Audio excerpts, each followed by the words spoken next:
Welcome to In Studio from Simply Timeless. I'm your host, Jay Daniels. In the world of jazz, there are many great jazz pianists, guitarists, and saxophonists. But it's not every day that you get to meet a jazz flutist. Recently, I had that pleasure during a visit with Andrea Brachfeld.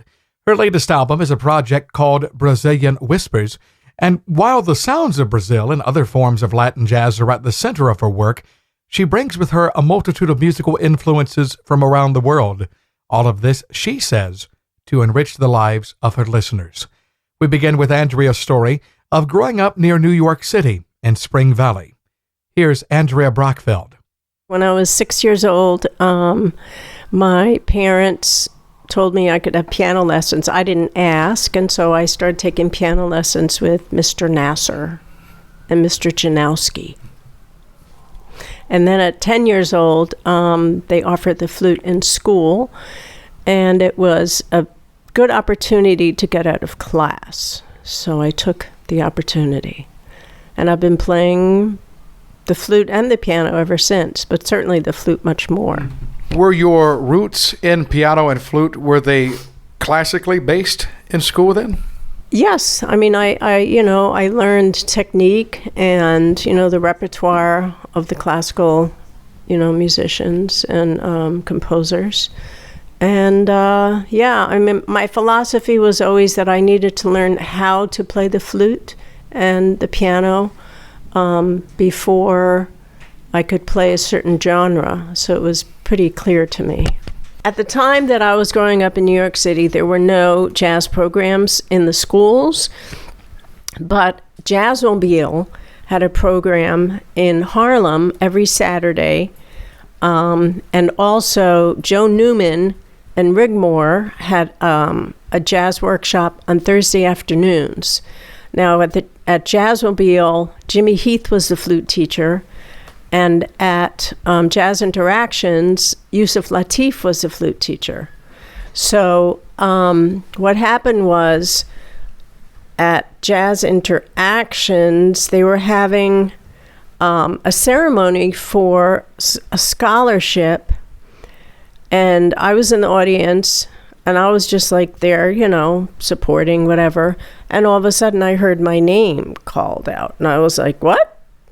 And they had given me this scholarship, the Louis Armstrong Scholarship, to attend Berklee School of Music. And that was for $1,000, which was a lot at the time. Or if I decided to go to a different school, it would be $500. So I called Berklee School of Music and asked them if they had a flute teacher on staff, and they said no.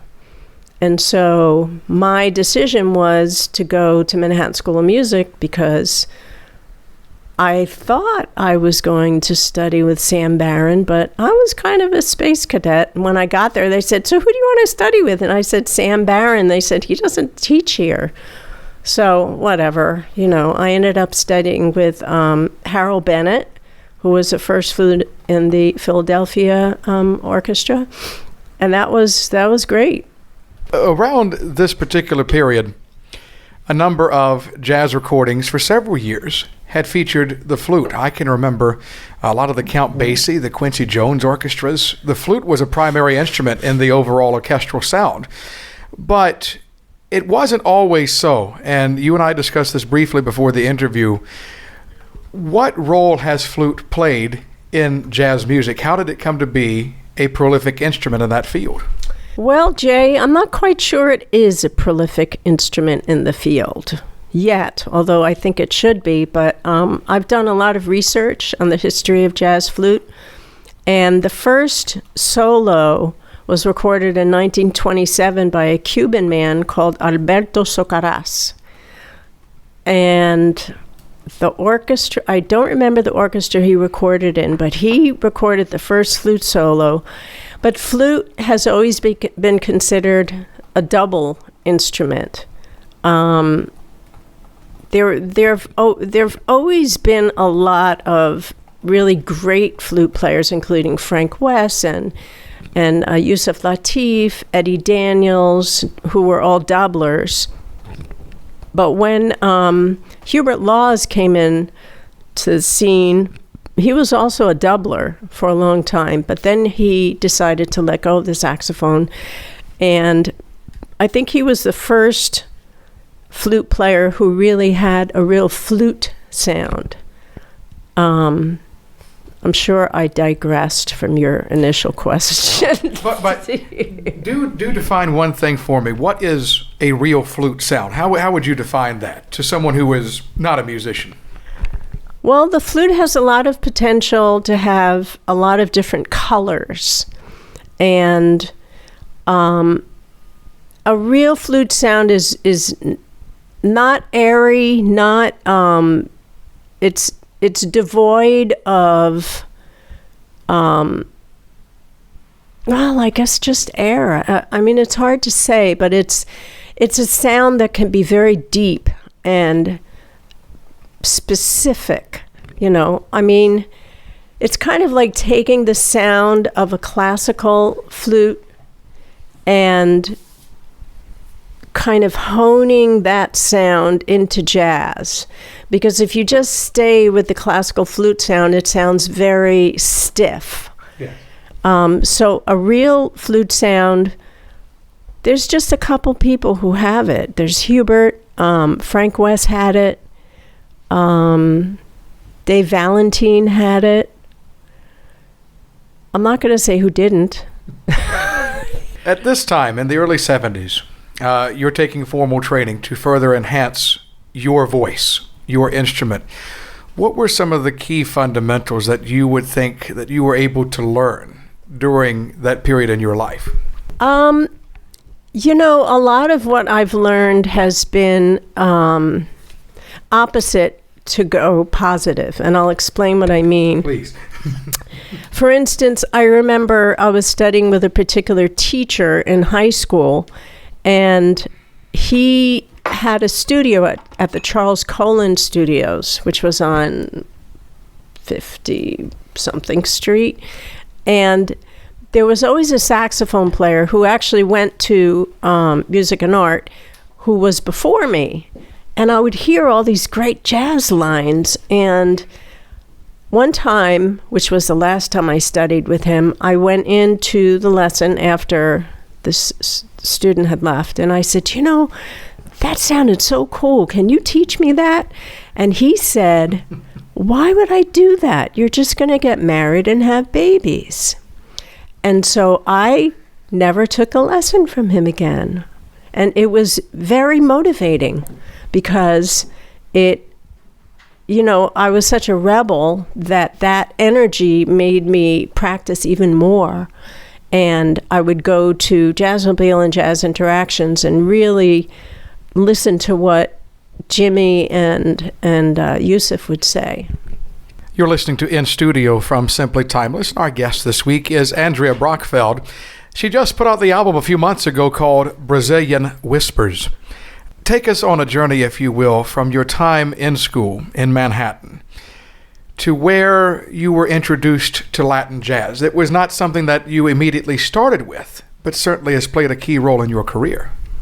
Well, you know, Jay, when I was 15, a friend of mine was studying bass with Richard Davis, and she turned me on to Eric Dolphy's recording Out to Lunch. That was the first recording that I ever heard in jazz, and that was it. That's all I wanted to do.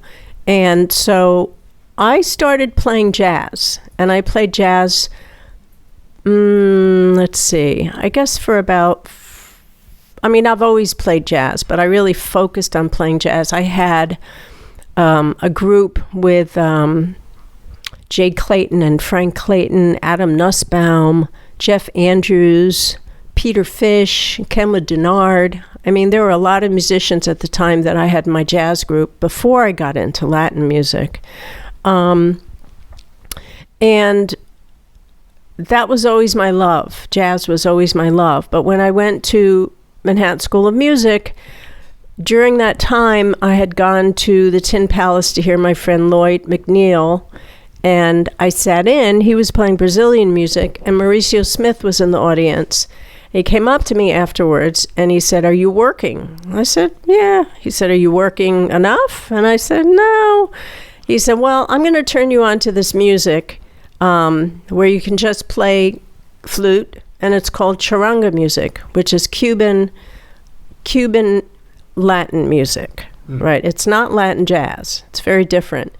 And he said, "You'll be able to make some money." But he also said, "Don't stay in the field. Use it as a stepping stone." And so what happened was I got turned on to this band. It was called Tipica New York. And from that band, the Guido player created this other band called Charanga 76.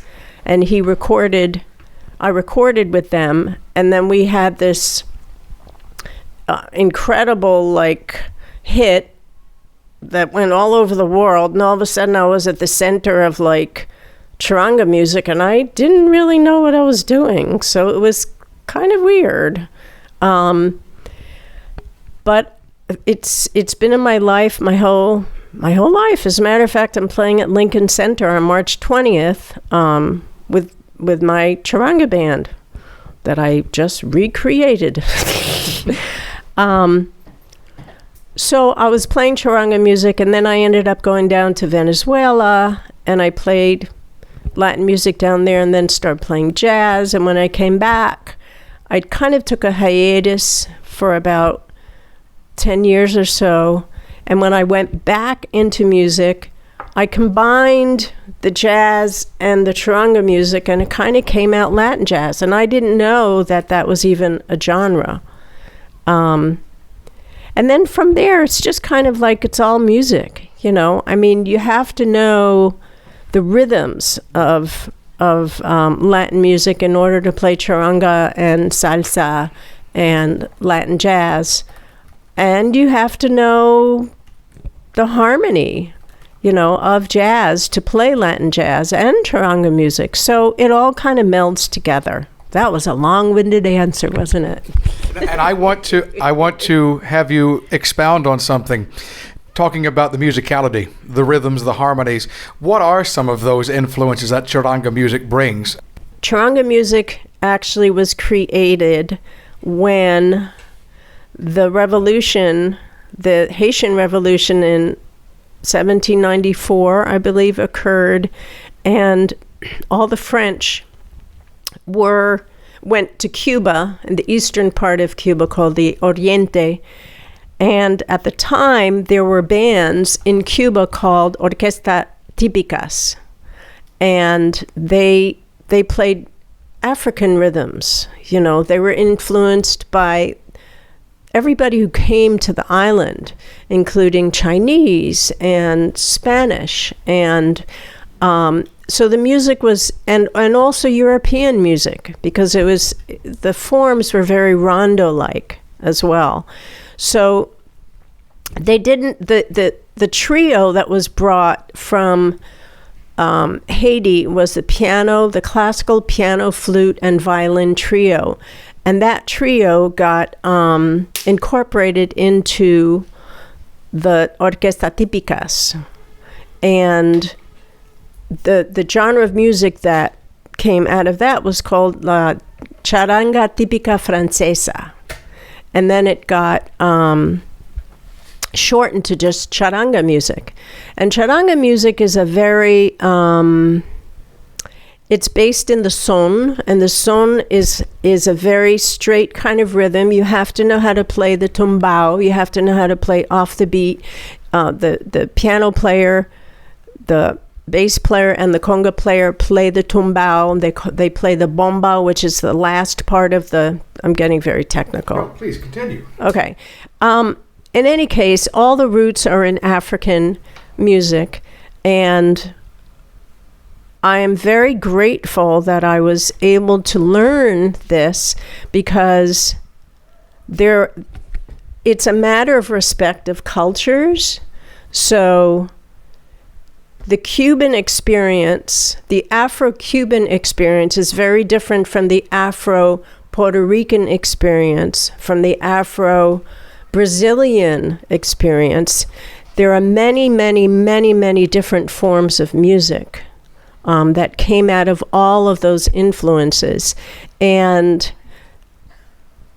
it's very complex, and it's something that, again, you have to honor and respect the culture to understand how the music developed. And so when I play Latin jazz or charanga music, I bring in musicians that have all this knowledge. So when we're playing, we can slide into any rhythm that we want to slide into, because they all have that knowledge. And there's kind of like specific riffs they might hear, and then all of a sudden they're like, oh, okay, I know where we're going. So it's a great journey, and I'm still on it. What have you been able to learn about your own music and your own character through these experiences of performing with players who come from a variety of different cultures? Well, I'm going to move into a spiritual thread now, because I really believe that we have many different lives, and as a result, we can access many different influences. So, for instance, when I started playing charanga music, some of it felt familiar, and it was kind of like, why does this feel familiar? I grew up in like Spring Valley, I mean, there was nothing that would make sense that it would feel familiar, but it's just a matter of accessing different rhythms, accessing different parts of yourself that perhaps were hidden. I'm not going to, get too deep about this, but I do believe that we all have the capacity to learn different kinds of music, just like we all have the capacity to learn different languages. But you have to want to do that, and you have to allow yourself to feel it, and you also have to respect the cultures and want to communicate, want to play the music. So I think it's a good thing. You have been recording for several decades. In fact, you gave me several of your albums, including your most current, Brazilian Whispers. You talk about this communication, and if I can, I'd like to look at it from a couple of different angles.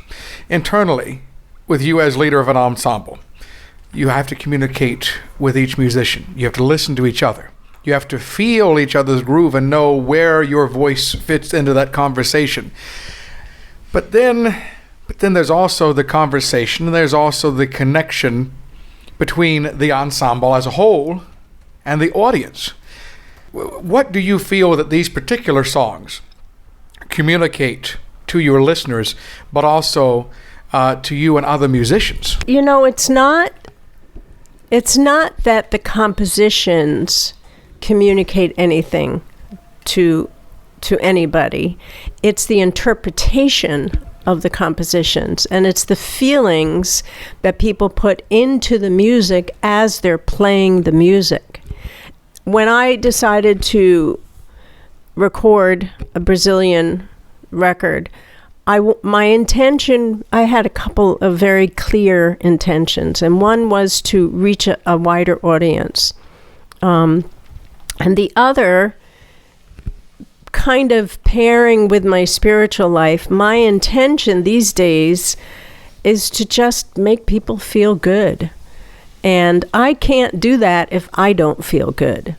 So I do a lot of work on myself to feel good, and it really works out well. I'll tell you, I had a gig last Friday, and everybody who came up to me said, I just felt so good listening to you play and the musicians. And I thought, that's what it is. And when you're on the bandstand, yes, I'm the leader. Somebody has to give the cues. Somebody has to be in charge.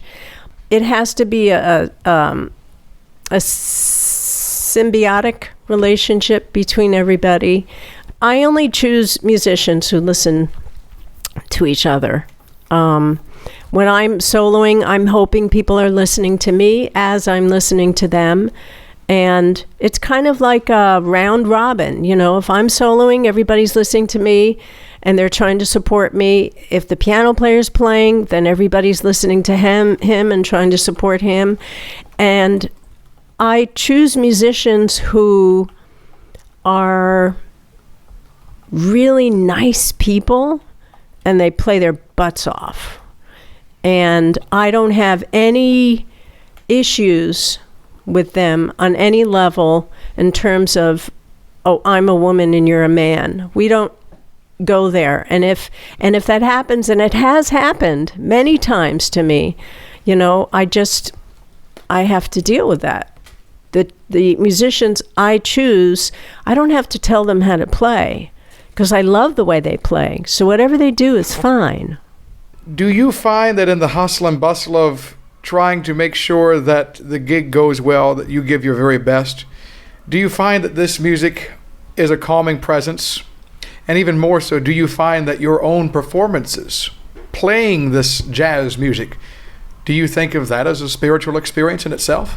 There was a period of time when I felt like I needed to do a lot of work on myself, because I felt like when I was playing, it was coming from ego, and it wasn't what I wanted to do. So I kind of took a year off of very deep introspection to examine that.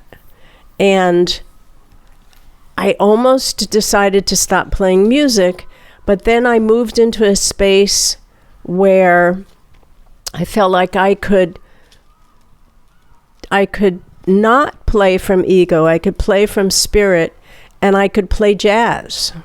So, we get a lot of messages from people in the outside world, of, you should eat this, you shouldn't eat that, you should do this, you shouldn't do that. There's a lot of shoulds, and I've always been very careful about when somebody speaks to me. I try to hear what they say, and then I try to process it and decide if it's something that I believe or something I don't believe. So there's a lot of intake and outtake.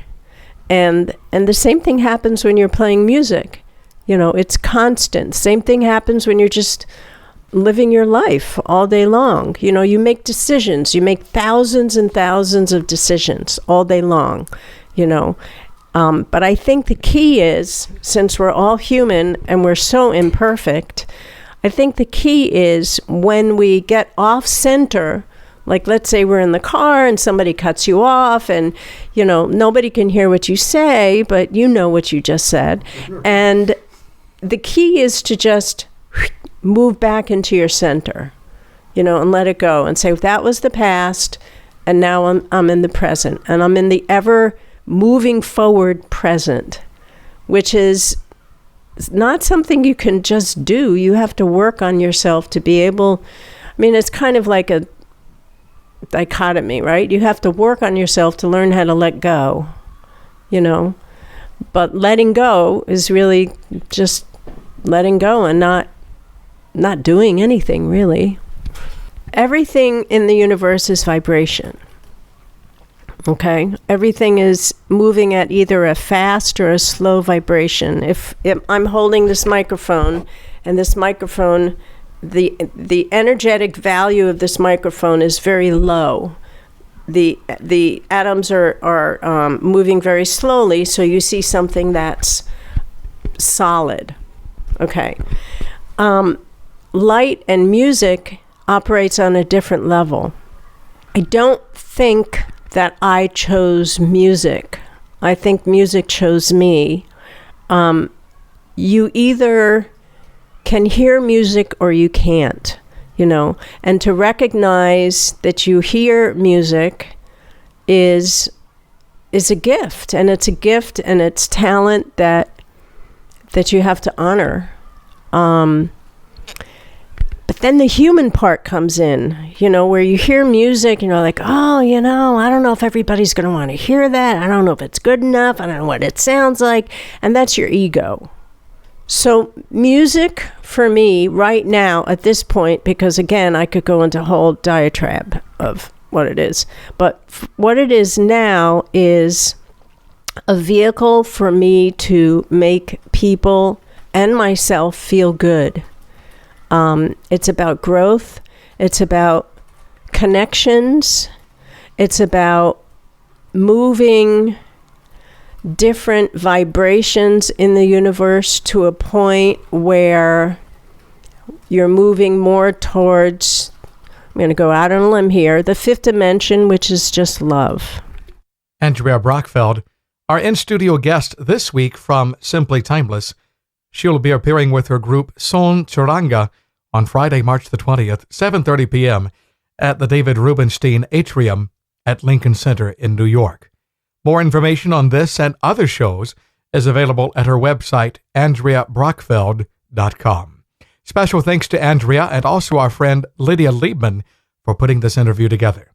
Until we meet again, I'm Jay Daniels, thanking you for joining us in studio.